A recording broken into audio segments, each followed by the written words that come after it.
कर शक्तियां, नौजवान साथी, पिता तुल्य बुजुर्गों, सभी को आपके बेटे आपके बच्चे हर्ष चिकारा की तरफ से हाथ जोड़कर राम राम। मेरी सारी माताओं बहनों से और मेरे भाइयों से काका ताऊओं से सिर्फ एक विनती है, आप ताली बजाओ ना बजाओ मुझे कोई फर्क नहीं पड़ता, लेकिन जो मैं बात बताऊं ना उसको गौर से सुनना है। 2 मिनट के लिए आपका ध्यान मेरी बातों में होना चाहिए। आज हम श्री कृष्ण भगवान की जन्माष्टमी का पर्व मना रहे हैं। आप सभी साथियों को पता होगा इस बात का। कृष्ण भगवान कौन थे, कृष्ण भगवान के क्या कार्य थे, ये बहुत ही कम आदमियों को पता है। हमारे को अक्सर दिखाया जाता है किताबों में, टीवी में, वीडियो में, गानों में। कृष्ण भगवान तो रास रचाने वाले थे, कृष्ण भगवान तो गोपनियों में खेलने वाले थे, कृष्ण भगवान तो चूड़ियां बेचने वाले थे, कृष्ण भगवान की 16,000 रानियां थी। यही सुना होगा आप सबने। मुझे बड़ा दुख होता है हमारे भगवान का, हमारे हिंदू धर्म का ऐसे जब मजाक बनाया जाता है। ये सारी की सारी बातें अगर आप गौर से देखोगे और गौर से सुनोगे, आपको स्वयं पता लग जाएगा कि ये सारी की सारी बातें बेबुनियाद और झूठी हैं। मैं आप सभी से पूछना चाहता हूं, जब उसकी 16,000 रानियां थी तो उसने राधा के साथ विवाह क्यों नहीं किया, जो उसके लिए जान छिड़कती थी, जो उसके लिए सबसे ज्यादा प्रेम करती थी। अकेली उस राधा को क्यों छोड़ दिया? उन 16,000 रानियों से तो उसने शादी कर ली। ये सारी बातें हमारे धर्म को कमजोर करने के लिए कुछ मूर्ख इंसान अपने आप में वाहवाही लूटने के लिए हमारे को परोस के दे देते हैं। मैं आप सभी से पूछना चाहता हूं, जिसकी 16,000 रानियां हो, जो रास रचाता हो, क्या उनके मंदिर बनाए जा सकते हैं? क्या उनको आप लोग भगवान का दर्जा दोगे? एक बात सोच के देखो, अगर आपका बच्चा कहीं रेलवे स्टेशन पे, बस स्टैंड पे जाके 2-4 लड़कियों के पीछे घूमेगा, आप उसको कैसे शुद्ध और अच्छा मान लोगे? नहीं मान सकते ना। फिर अपने भगवान का इतना अपमान कैसे सह लेते हो? मैं आप सभी को बता दूं, आज जो श्री कृष्ण भगवान थे उनकी सिर्फ एक रानी थी जिसका नाम था रुक्मणी। और रुक्मणी जो थी उसको वचन दिया था कृष्ण भगवान ने।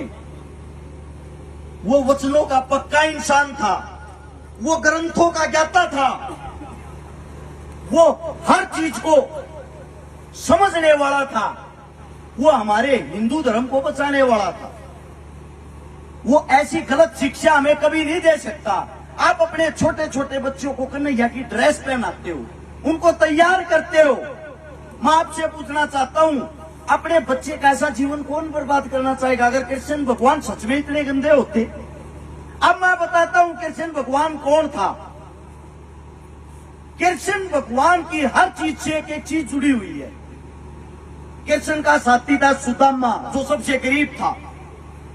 गौर से पढ़ के देखो, गरीब आदमियों का मसीहा था वो सुदामा जो है उसी चीज को दर्शाता है। और जो कृष्ण भगवान था वो कौओं का रखवाला था। जिस वक्त कृष्ण का जन्म हुआ, पूरी पृथ्वी के ऊपर 9 करोड़ लोगों की जनसंख्या थी। 125 करोड़ उस वक्त गौ माताएं थी जिनको संभालने वाला कोई नहीं था। और आज के समय में हमारे भारत देश के अंदर 125 करोड़ हमारी जनसंख्या है। सिर्फ 9 करोड़ गौ माताएं इस पृथ्वी पे हमारे यहाँ हिंदुस्तान में बची हुई हैं। उनको संभालने वाला कोई नहीं है। अगर वो मेरे खेत में घुस गई, मैं उनको डंडा मारता हूं, दूसरे के खेत में घुस गई, वो उनको डंडा मारता है। जो बिना भाई की बहन होती थी, जिसके सिर पर कोई नहीं होता था, कृष्ण भगवान उनके घर जाके उनका भाई बनके उनके भात भरता था। आनंदी का भात भरा था ना आप लोगों के सामने, आप लोगों ने टीवी में भी देखा होगा।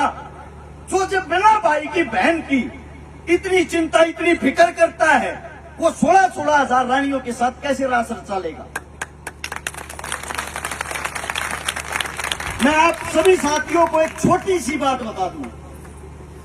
जिस वक्त सीता मां और श्री रामचंद्र जी अलग हुए, सीता जब जमीन में समा गई, उसको एक ऋषि ने श्राप दिया था कि आपका प्यार इस जन्म में पूरा नहीं होगा। वही सीता मां अगले जन्म में अपना प्रेम पूरा करने के लिए 16,000 गोपनियों में अपने अंश बन के और दोबारा से पैदा हुई। वे जो 16,000 गोपनियां थी वो सीता का अंश थी, और जो श्री रामचंद्र जी थे उसी से कृष्ण भगवान पैदा हुए थे। त्रेता युग के अंदर, द्वापर युग के अंदर उनका जन्म हुआ। द्वापर युग के अंदर जब कृष्ण भगवान जमीन पे आए, वे सारी की सारी जितनी भी कन्याएं थी उसको देख के मोहित होगी। उसके अंदर कलाएं थी, 16 कलाएं, संपूर्ण कलाएं। श्री रामचंद्र जी के अंदर 12 कलाएं थी। कृष्ण भगवान एक ऐसा भगवान था जिसके अंदर 16 संपूर्ण कलाएं थी। उसको देख के जब वो मोहित हो जाती थी, उनका मन खुश होता था। उनके मन को खुश करने के लिए वह चंचल कार्य करता था, बांसुरी बजाता था, नृत्य करता था, उनके साथ क्रीड़ा करता था, खेलता था, लेकिन वो गलत नहीं था। शादी होने के बाद रुक्मिणी के साथ रहने के बाद भी कृष्ण भगवान 12 वर्ष तक ब्रह्मचारी रहा था। जो इंसान इतना पक्का हो वो कैसे गलत हो सकता है। एक और जिक्र आता, आप लोगों के दिल में भी आया होगा, फिर राधा कौन थी, राधा का क्या काम था। राधा खुद लक्ष्मी माता का एक अंश थी। आप लोगों को नहीं पता हो तो राधा अपने मां के पेट से पैदा नहीं हुई थी। राधा वायु के द्वारा बनाई गई थी।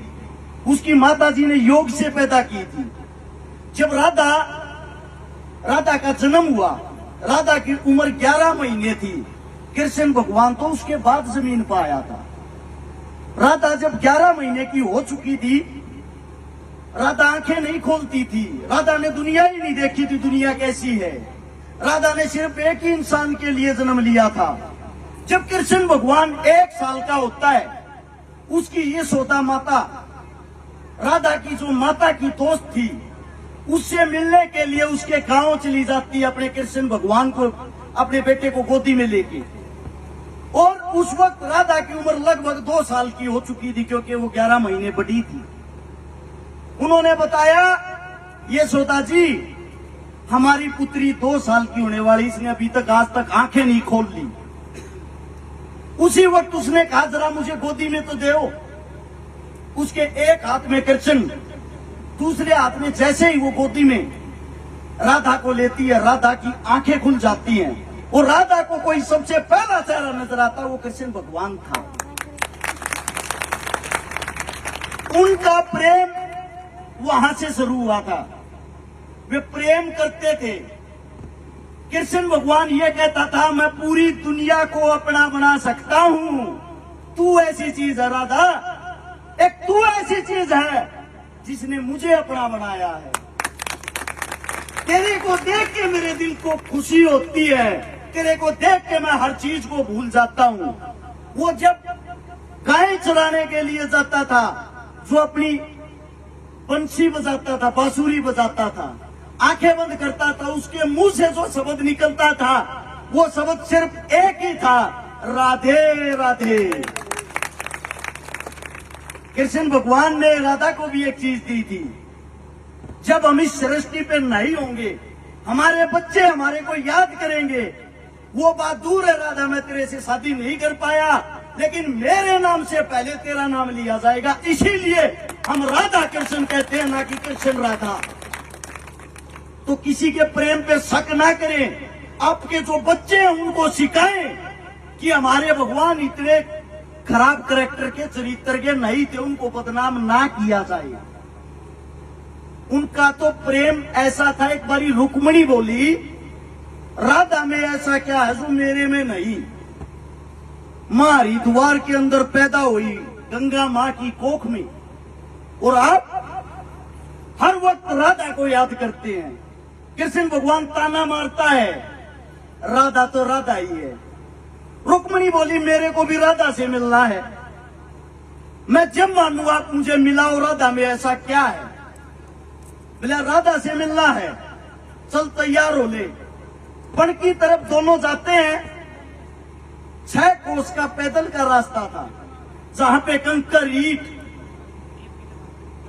उनके अंदर से गुजरते गुजरते जब राधा की कुटिया पर पहुंचे, राधा बाहर खड़ी कृष्ण भगवान का इंतजार कर रही थी।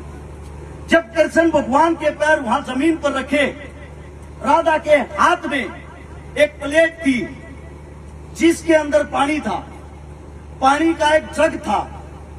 उसने वहां पैर रखते ही कृष्ण भगवान के पैर धोए। जब वो उसके पैरों को साफ करने लगी, रुक्मिणी की जो नजर थी वो कृष्ण भगवान के पैरों पे गई। रुक्मिणी ने अपने पैर देखे, मेरे पैरों में छाले हो रखे और कृष्ण भगवान के पैरों में कुछ भी नहीं, ऐसा क्यों? उसने फिर राधा के पैर देखे, राधा तो अपने घर पे थी, इसके पैरों में कैसे छाले हो गए? उसने कृष्ण से पूछा, आप छल करते हो, कपटी हो, आपने पक्का राधा को बताया है कि आप यहाँ आने वाले हो, वरना इसको कैसे पता था? ये बाहर खड़ी आपका इंतजार कर रही। मुस्कुराते हुए कृष्ण भगवान ने जवाब दिया, यही तो राधा है। चोट मेरे को लगती है, दर्द इसको होता है। चलना मेरे को पड़ता है, दुख सहना इसको पड़ता है। मेरा हृदय, मेरा दिल जो बात सोचता है, ये उस बात को समझ लेती है। शरीर 2 है, दिल मन एक है। रुक्मिणी की आंखों में आंसू आ गए और रुक्मिणी ने कहा, हे भगवान, राधा राधा ही है। तो आप अपने भगवान से कुछ सीखें। आपने क्या सीखा आज तक? मैंने सीखा, मैंने अपने भगवान से सीखा। मेरे जो बड़े भाई हैं, मेरे लिए ये भी भगवान, मैं इनसे भी सीखता हूं। आज इस वक्त मैं एक ऐसे परिवार का बेटा हूं, मैं 7 साल का था, मेरी माता जी गुजर गई थी, मेरा दादा गुजर गया था, मेरी दादी गुजर गई थी। 6ठी क्लास में 6 रुपए फीस, 12 रुपए फीस हो जाती, 3 ही जाया करती स्कूल की। और आज के वक्त मैंने इस साल 140 से 42 उन बहनों की शादी कर दी जिनके भाई नहीं है। मैंने जब कृष्ण भगवान को देखा, अपने भगवान को देखा, उससे एक चीज सीखी। मैंने 21 उन बहनों के हाथ भर दिया जिनके पटड़े पर चढ़ने के लिए कोई भाई नहीं। मैंने 1100 उन परिवारों का घर बसा दिया जिनके घर में पीने के लिए पानी का मटका तक नहीं था। जितनी बड़ी मदद कोई MP MLA बन के नहीं करता, आप लोगों के संगत से, आप लोगों के आशीर्वाद से, अपने भाइयों के सहारे से 25 करोड़ रुपए की नगद मदद करती लोगों की। आप अपने धर्म से ये चीज सीखो। मंदिर में जब आप माथा टेकने जाते हो, ये मत देखो सामने रखी मूर्त आपसे बोलेगी और बोल के वो ये बताएगी, हाँ मैं भगवान हूं, मेरी बात मान। ऐसा नहीं होता। जब जोत लगाने जाते हो, हाथ जोड़ते हो। एक औरत ने मंदिर में सवाल किया, हे भगवान, तू कहाँ है? मेरे को आज तक तो दिखाई नहीं दिया। ऊपर से आवाज आई, तेरे अंदर से जो आवाज आ रही है, तेरे अंदर जो बोलने लग रहा है, ये कौन है? कहीं ये वही सजन तो नहीं जिसको आप यहां ढूंढ रहे हो? जब आप गलत कार्य करने के लिए जाओगे, आपका मन उसी वक्त आपको 100% रोकेगा। आप गलत कर रहे हो, भगवान वही मन है, भगवान आपके अंदर है। अगर गरीब आदमी को देख के आपको दुख दर्द होता है, गरीब आदमी की तकलीफ देख के उस तकलीफ को आप अपनी तकलीफ समझते हो, तो भगवान आपके अंदर है। अपने मंदिर का, अपने धर्म का ख्याल रखें। और भाई कमेटी वाले जितने साथी हैं, मेरी बात का बुरा मत मानना, एक बात मुझे अच्छी नहीं लगी। आपका जो मंदिर है, मंदिर के प्रांगण में गांव की जो एकता, गांव के बारे में जो सुना था, एक इतना प्यारा, इतना मजबूत गांव होने के बाद एक यहाँ पर बहन बेटियों के बैठने के लिए कच्चा फर्श है। सबसे पहले भाई, मैं देखो बूंद बूंद से सागर भरता, इतना बड़ा तो हूं नहीं, यहाँ पर फर्श करवाने की तैयारी करो। जो जिम्मेदारी मारी लाओगे वो निभाऊंगा। 5100 रुपये नगद पहले मैं दूंगा फर्श की। सारे भाई पैसे इकट्ठे करो भाई, ये काम अधूरे मत छोड़ो, कम से कम अपने धर्म की तो रक्षा करो।